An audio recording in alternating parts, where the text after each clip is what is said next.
Hello à tous et toutes. C'est la fin de journée, il reste des microfilms que je vais vous montrer pour Picture. Et je vais d'ailleurs vous dire pourquoi une marque de textile est là aujourd'hui sur un événement de mobilité. Après, il y a Gaëtan, il va vous présenter Gaëtan Gaudissart vous présenter son nouveau mini-film, enfin épisode d'une nouvelle série sur le ski plutôt. Et il y a Margot qui rameute encore un peu de monde. On va commencer par une petite vidéo introductive. On va voir si au niveau du son, on est tout bon.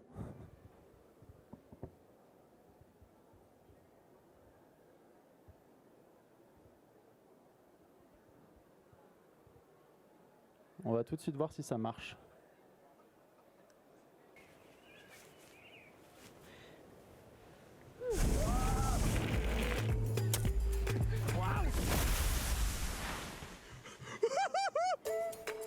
What a life!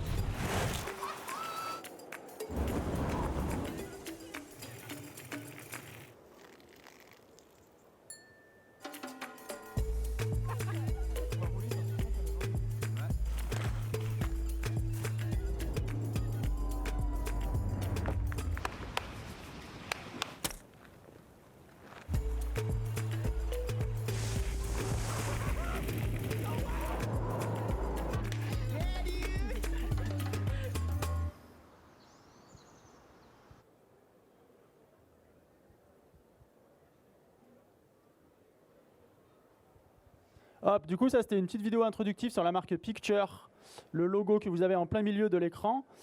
Donc oui, pourquoi une marque de textile est là aujourd'hui sur un événement lié à la mobilité bas carbone et notamment au train?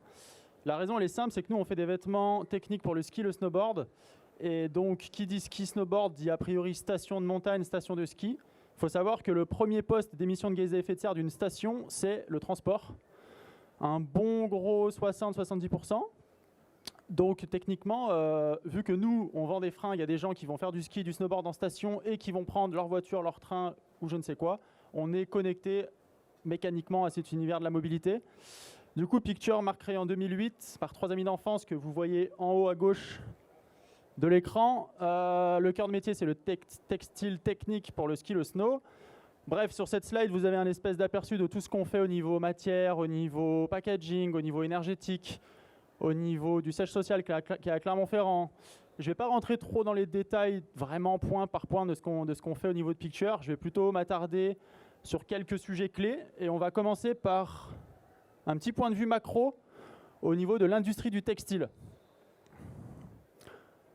Un petit graphe pour commencer. En violet, vous avez l'évolution du volume de vente de textiles dans le monde entre 2000 et 2015. Plus 100%. On a doublé le volume de vente textile dans le monde entre 2000 et 2015. En rouge, moins 20% d'usage des produits. On vend de plus en plus, on achète de plus en plus, on consomme de plus en plus, on utilise de moins en moins. En jaune, vous avez l'évolution du PIB dans le monde, plus 50% entre 2000 et 2015. Donc on voit déjà a priori qu'il y a un petit truc qui ne va pas. Maintenant, on peut comparer tout ça par rapport à la population mondiale. En 2000, elle était de 6 milliards. En 2021, elle est de 7,8 milliards. Donc c'est une évolution de plus 16%. Donc pourquoi on fait plus 100 au niveau du volume de vente de textiles dans le monde, alors que la population, elle ne fait que plus 16 et que l'usage, il fait moins 20? Clairement, il y a un problème. Ça, c'est le modèle textile à l'heure actuelle. C'est l'industrie du textile qui tourne comme ça. Largement l'idée par le modèle de fast fashion. On va les nommer, hein. Primark, H&M, Zara, Shein, etc., etc.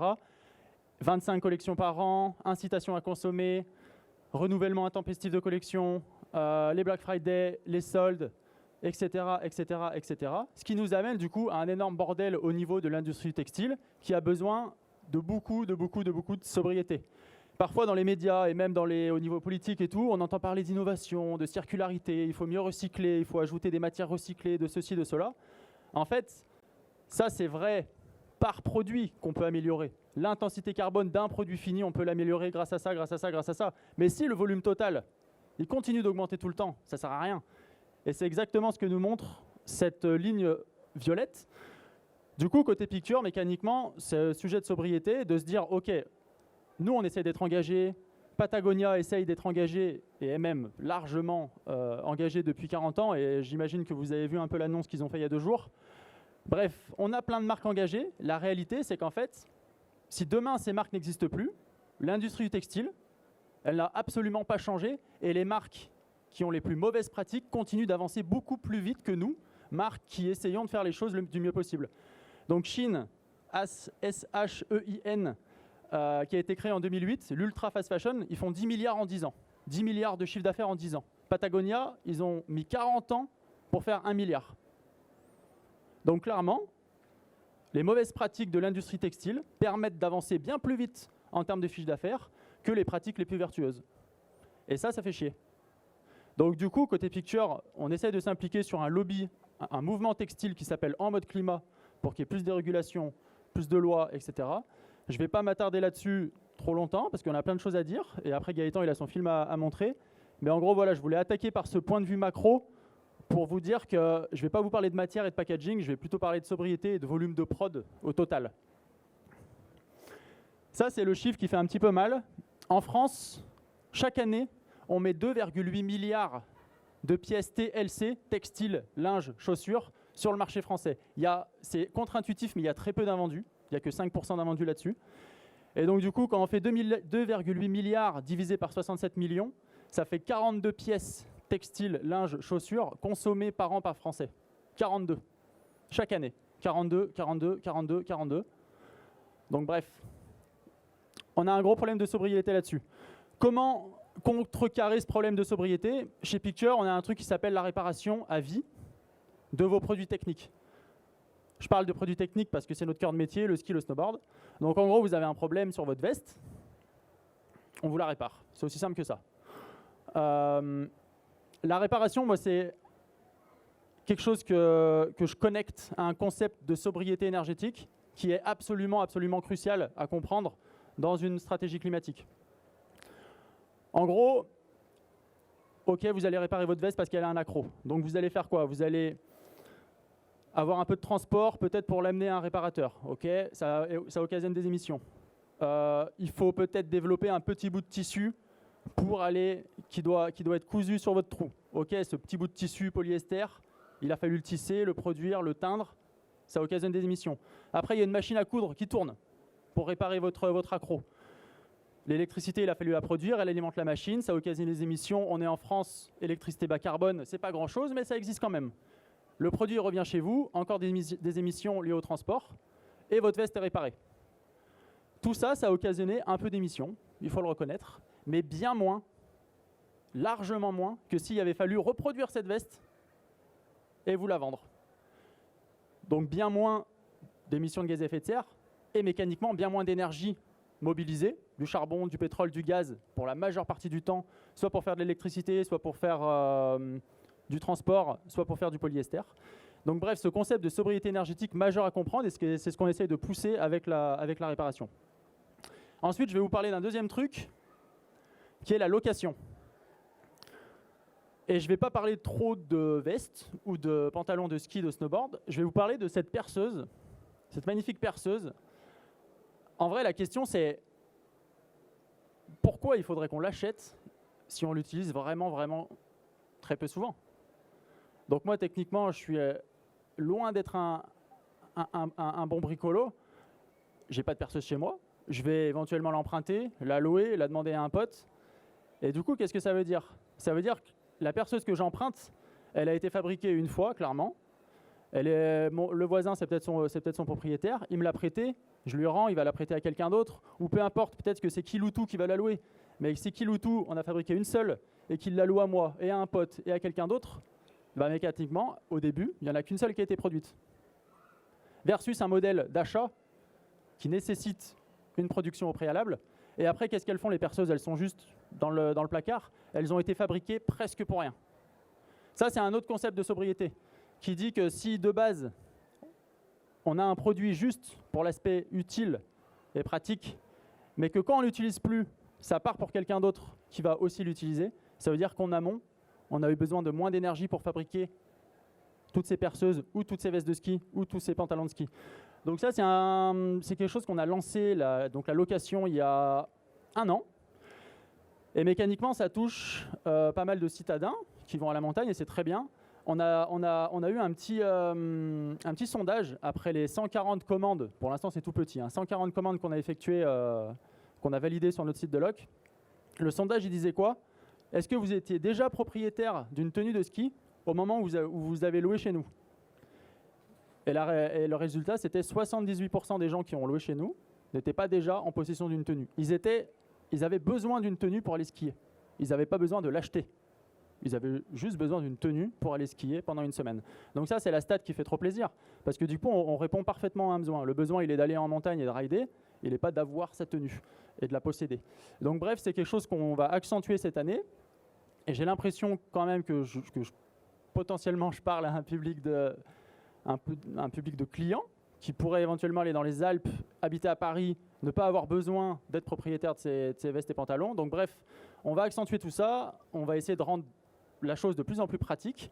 Et si du coup on met bout à bout tout ce qu'on essaye de faire au niveau de la réparation, de la location, s'impliquer avec le lobby que je disais en mode climat pour plus de régulation, pousser la seconde main, pousser la durabilité des produits, tous ces concepts de sobriété pourraient aider l'industrie textile à réduire ses émissions au niveau français et au niveau mondial. Donc bref, on s'y attelle très fortement. Et pour finir, donc là j'ai pas mal parlé de sobriété. Et pour finir, je vais parler d'un deuxième point qui est ultra crucial à comprendre dans le textile. L'origine des émissions de gaz à effet de serre, elle vient de la production d'électricité qui alimente des machines. Donc en gros, dans le textile, on peut penser que ça vient des matières. On peut penser que ça vient peut-être de la distribution mondiale de tous les produits, de tous les vêtements qui passent d'un pays à un autre. On peut penser que ça vient... matière, packaging et transport, en général, c'est ce qu'on a en tête. C'est des micro-pourcentages, ça, malheureusement. La réalité, c'est que la première cause d'émissions de gaz à effet de serre dans le monde, c'est de la production d'électricité, qui alimente ensuite des machines, qui alimente finalement un tissu industriel. Et le textile fait partie de ça. Donc dès l'instant où on trouve un peu de charbon et un peu de gaz fossile à l'origine de la production d'électricité, ça vient alimenter des machines de filature, de tissage, de teinture. Donc bref, transition énergétique d'un côté, sobriété de l'autre. Vous avez les deux clés à l'échelle de l'industrie textile, à l'échelle de la mobilité, à l'échelle de quasiment tous les secteurs d'activité dans le monde pour mener une transition juste et une transition qui réduit les émissions. Voilà, en gros, je voulais vous dire ça. Et maintenant, on a un petit film. Bon, bref, il présentera ce qu'il veut vous présenter, Gaëtan Gaudissart, avec un petit film de ski. Et voilà, pour ma part, c'est tout bon. Fin de journée. Merci beaucoup.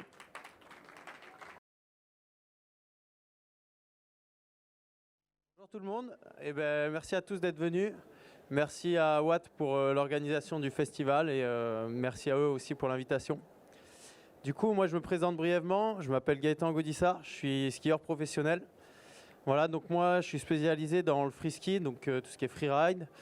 Et en fait, Watt m'a invité pour présenter un de mes films parce que voilà, l'année dernière j'ai fait un long métrage qui s'appelait Conscience, où en fait j'expliquais mon parcours de conscientisation sur ma prise de conscience environnementale et comment, en tant que pratiquant de la montagne et aussi athlète, j'ai modifié ma manière de faire du ski.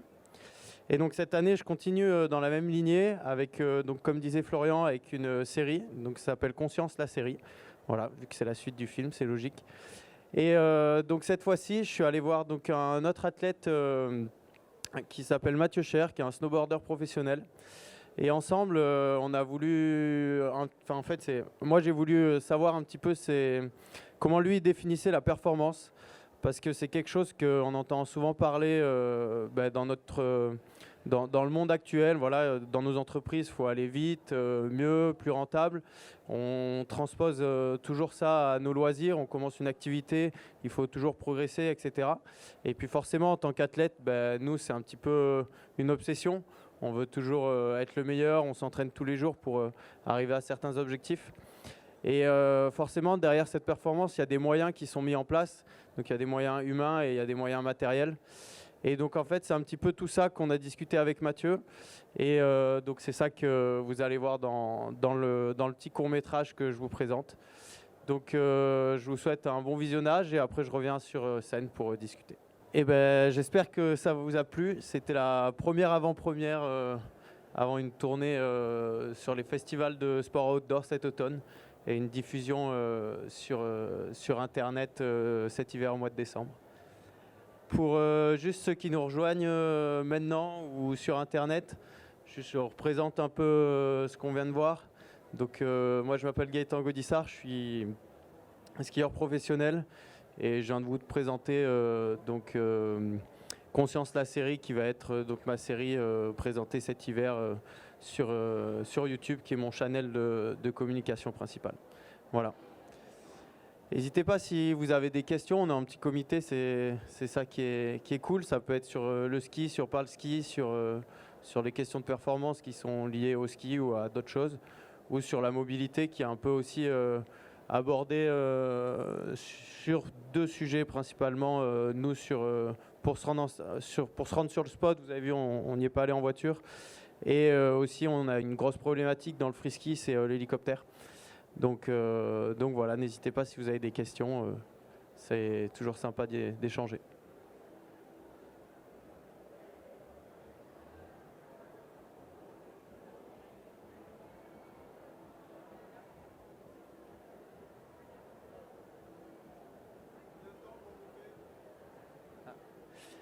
Ouais, il a posé la question combien de temps on met pour monter. Ben, ça dépend d'où tu déclenches le chronomètre. On a forcément, nous, une nuit en cabane. Donc, je te répondrai 2 jours. Et non, souvent, c'est entre 4 et 6 heures pour monter en cabane et 4 et 6 heures pour monter au sommet de la montagne. Sachant que ça, c'est à peu près la moyenne, mais on peut facilement faire des journées de 8 heures de marche suivant les missions. Ouais.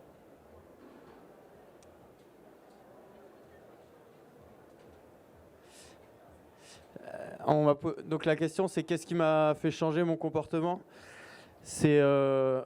Alors moi c'est ce que j'explique un peu dans Fil Conscience. La première chose c'est en fait nous quand on est en montagne, le changement climatique on le voit, il est visible parce que la montagne elle nous le montre. Donc on a les premiers signaux qui sont assez classiques. C'est la fonte des glaciers. C'est des étés comme cet été là. C'est vraiment la fonte du permafrost, donc c'est vraiment les montagnes qui s'écroulent littéralement. Vous avez peut-être dû voir passer certaines vidéos sur Internet. Donc voilà, c'est les montagnes qui décongèlent et qui s'effondrent parce que c'est juste des cailloux qui tiennent grâce au gel. Plein de choses, voilà, on a la limite plus nette qui remonte. Dans les Alpes, la température, elle a déjà augmenté de 2 degrés par rapport à l'ère pré-industrielle. Donc on est à 1 degré par rapport à l'échelle mondiale, mais on est à 2 degrés déjà dans les Alpes. Donc ça veut dire que la limite plus neige, elle a augmenté de 400 mètres en moyenne. Donc pour ceux qui pratiquent, ça vous parlera directement. Pour ceux qui ne pratiquent pas, on peut par exemple citer facilement Donc ça c'est des moyennes sur l'année. Donc ça veut dire que par exemple des stations de basse altitude qui sont à 1000-1200 mètres comme Megève, Léger, des stations en Savoie. Et ben en fait avant il y avait en moyenne il y avait de la neige tout l'hiver et maintenant vu que la limite elle a monté de 400 mètres, ben en moyenne il pleut tout l'hiver. Donc ça veut dire que sans neige de culture dans les stations que je viens de citer on ferait plus de ski. Et pour ceux qui étaient là tout à l'heure, Florian il avait cité que voilà à la conférence d'avant il avait dit qu'en 2050 à peu près on n'aurait plus de neige en dessous de 2000 mètres si on continue sur la même courbe d'émission. Donc voilà, moi ce qui m'a fait changer c'est ça en fait, c'est de regarder personnellement et de me dire mais 2050 ça veut dire que j'aurai 50 ans et en fait je pourrais plus faire de ski. Et bah voilà, tu regardes ton père et tu fais en fait quand je serai à sa place de mon père je ferai plus de ski quoi. Donc voilà, moi c'est ça qui m'a fait changer.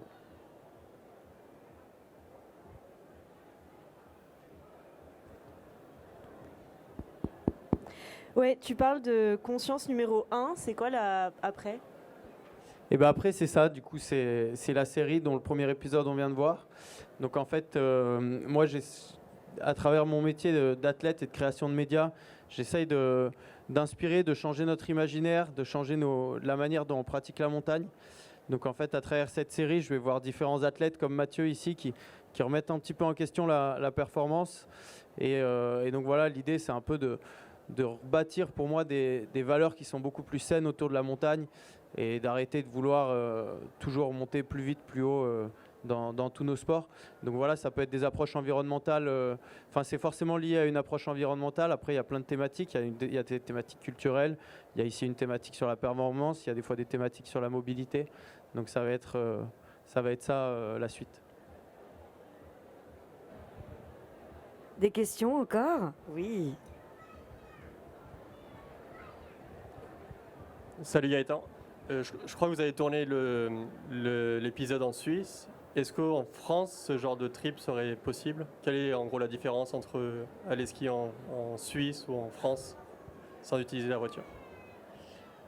Alors, pour y répondre simplement, la grosse différence, c'est qu'en Suisse, c'est facile. Voilà. En fait, pour ceux qui connaissent la Suisse, c'est un pays montagneux, comme les Alpes. Et donc, en fait, il y a des trains dans chaque vallée. Et c'est hyper bien desservi. Souvent, il y a des trains à grande vitesse qui desservent les grandes villes. Par exemple, il y a un train qui fait Genève, Lausanne, Sion, donc avec que 3 arrêts, puis qui continue après. Et derrière ce train-là, il y a un train qui passe et qui s'arrête à toutes les gares.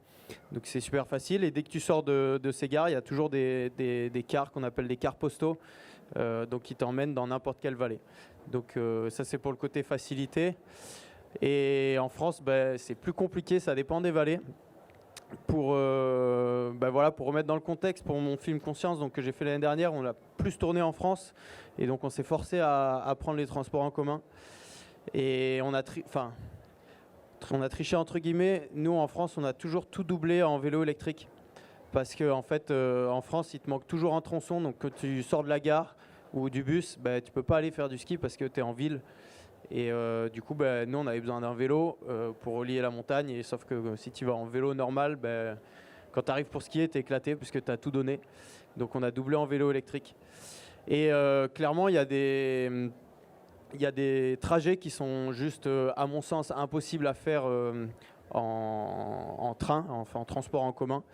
Donc il y a des trucs qu'on a fait, par exemple, pour le film, qui sont clairement de l'acte militant et que j'ai fait pour le film, que je ne referai plus. Typiquement, partir de Bourg-Saint-Maurice et d'aller à Chamonix, c'est un trajet qui fait 2 heures en voiture et que tu vas mettre peut-être 4 heures et demie, je pense, en train. Des trajets comme ça que j'ai fait, je peux en citer quelques-uns. Donc voilà, ça c'est pour répondre de manière plus complexe à ta question. Il y a quand même deux directions politiques dans les 2 pays qui sont, à mon avis personnel, diamétralement opposées. Et donc voilà, c'est quand même quelque chose que j'espère qui est voué à changer et le festival dans lequel on est aujourd'hui en est la preuve, je l'espère. Merci Gaëtan. Est-ce qu'il reste une dernière question ou une réaction, un message d'amour? Pas de message d'amour? Allez, un message d'amour par ici. Le film est magnifique.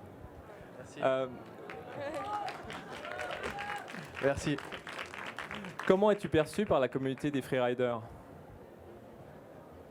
C'est binaire. Je pense que c'est un peu comme la société en général. Il y a une partie des gens qui sont vraiment contents, les freeriders et la société, je te réponds pour les freeriders professionnels et aussi pour les gens qui font du ski. Il y a une partie des gens qui sont vraiment contents parce que du coup ils sentent que même les pros essayent d'être dans une démarche pour changer les choses. Et donc il y a une partie des gens qui soutiennent ce qu'on fait et une partie des gens qui comprennent pas en fait, qui disent mais du coup j'ai eu beaucoup de remarques de la part de collègues skieurs pro qui disent mais du coup ça veut dire que tu prendras plus l'avion, ça veut dire que tu iras pas au Népal, ça veut dire que tu iras pas faire ça veut dire que tu iras pas faire certaines performances en Alaska parce que c'est physiquement impossible de monter à pied sur certains sommets. Et donc voilà, c'est un peu binaire quoi. Il y a des gens qui sont pas du tout intéressés par la problématique et d'autres qui sont vraiment contents parce qu'on a l'impression qu'on fait évoluer les choses. Il y a encore une question. Merci. Comment réagissent les marques qui travaillent avec vous en fait sur cet engagement? Alors, les marques, il y a plusieurs, il y a plusieurs engagements au niveau des marques. Moi, j'ai 4 partenaires principaux. Donc, j'ai un qui est Protector Winter, qui est donc une association qui a un stand ici. J'ai un autre partenaire qui s'appelle Tic Tac Trip, qui était là à la conférence tout à l'heure, donc qui aide à organiser des trajets en mobilité douce de la ville à la montagne. Et donc j'ai déjà 2 partenaires sur 4 qui en fait ont clairement une action environnementale. Après, pour ta question plus sur les marques, comme Salomon, voilà, qui est mon partenaire principal. Eux, ils réagissent, ils sont assez contents parce que du coup, ils voient qu'il y a des acteurs ils ont des athlètes qui sont moteurs là-dedans. Parce que eux, que ce soit Salomon ou d'autres, ils sont dans le changement à leur degré ou de force. Donc degré, comme on a pu voir avec Picture tout à l'heure, qui ont différentes implications, ou de force parce que tout simplement avec les accords de Paris, en fait, n'importe quelle entreprise, soit elle s'y met aujourd'hui, soit en 2049, il faudra qu'elle s'y mette. Donc clairement, ils sont contents parce que voilà, ça leur permet de s'appuyer sur des athlètes qui sont en cohérence avec des directions qu'ils essayent de prendre ou qu'ils prennent. Donc voilà. Merci à toi pour ta question. Encore une question par ici. Alors, en lien avec le sujet des partenaires, est-ce que vous avez pensé à aller chercher les CFF en Suisse ou plutôt la SNCF? Parce que la SNCF, ça lui ferait peut-être du bien de se dire que certaines choses sont possibles. Alors, ce serait peut-être un fake de voir qu'on peut aller très loin en train, mais est-ce que vous les avez contactés ou est-ce que eux vous ont contacté suite au premier film? Alors, je fais un appel, du coup, si Monsieur Krakowicz est toujours dans le coin après son intervention à 15h. Ouais, j'ai essayé de brasser clairement au milieu de la SNCF grâce à Samuela qui est là et grâce à Antoine Pain qui est à Protector Winter. Clairement, ça n'a rien donné parce que mon ressenti, c'est que c'est une entreprise tellement grande que pour mettre un pied là-dedans, pourtant on a toqué à plusieurs portes et je pense à certaines qui étaient au bon endroit. Attends, on va y arriver. Et les CFF, je prépare un gros film l'année prochaine qui sera tourné en Suisse et clairement j'en rêve. On a tourné aussi un épisode sur un autre endroit en Suisse qui est la Jungfrau où il y a donc le train le plus haut d'Europe qui monte à 3500 mètres. Et clairement, eux, ça a été super facile. Ils mettent juste un email, une réponse et ils nous ont aidés pour voilà, les tickets de transport. Voilà, moi je suis demandeur, mais je ferai pas une blague avec le PSG et voilà, mais peut-être si je joue au foot, ça pourrait être un de mes partenaires, mais voilà. Merci. Je crois qu'on va clôturer. Et non, après, je peux juste rajouter un truc sur... Voilà, moi je pense que quelque chose que j'ai envie de partager, c'est... Voilà, par rapport... on est en France, on n'est pas en Suisse, donc faut faire avec. Et voilà, je pense qu'il faut juste pas s'imaginer qu'avec les transports en commun, on pourra avoir la même liberté qu'en voiture parce que c'est juste pas possible. Parce que par contre, si on se crée un autre imaginaire et qu'en fait on réalise qu'avec les transports en commun, on peut vivre d'autres aventures, et pour moi, en fait, c'est là où voilà, il faut pas se tromper, il faut pas se dire que on remplace la voiture par le train. C'est non, on crée quelque chose de nouveau et de différent.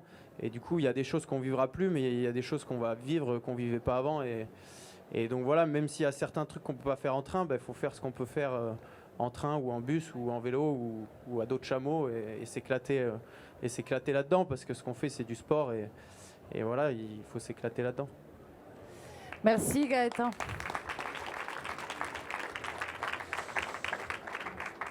Je vais venir avec toi pour clôturer. Merci à toi. On voit rien ici en fait. Non. Bon, merci beaucoup, merci beaucoup.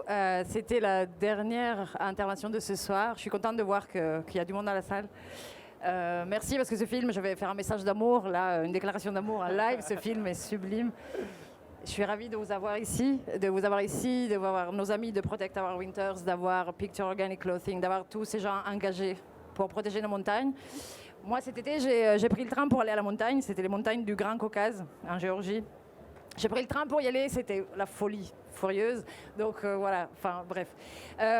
On se dit au revoir pour ce soir, mais on se retrouve en fait, si vous voulez, dans l'avion, parce qu'il y a un avion ici dans le Grand Contrôle.